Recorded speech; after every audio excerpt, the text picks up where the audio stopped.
Egypt is the world's largest exporter of wheat, and now they are crumbling under because most of the wheat comes from Ukraine and Russia.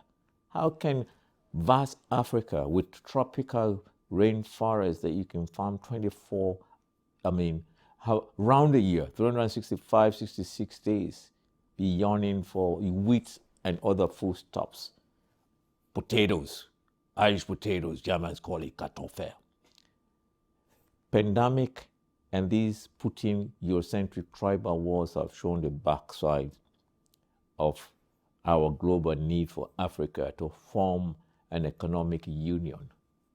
Of course, not Africa tend to call themselves North Africa or the Arab world, and we get confused with the Eurocentric insult of sub-Sahara Africa.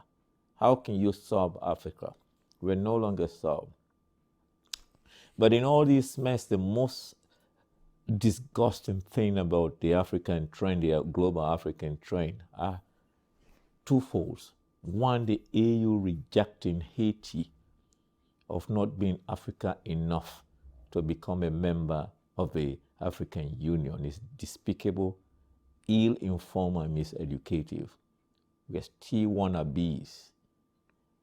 It is time that Africans embrace fellow Africans from across and we create an economic powerhouse, because with the Eurocentric haters, money talks. And if we can put together our resources from the Caribbean to South and North America to Europe and all over the world and create an empire, independent economic and military base, instead of relying on U.S. military base all over Africa. And South Africa, African South Africans, how dare you call fellow Africans foreigners, and you're actually marching on to change them that all shops and what? Are you forgetting the sacrifices that African nations did to accommodate South Africans during the days of apartheid? Are you forgetting? Going to school freely and accommodating all over, and now you're there because you are still lacking. But I don't blame you guys. Malema is a sensible person. Now he's become a target. Now look at the game. We're playing into the games of the haters. The South African Eurocentric base are creating that divide and conquer.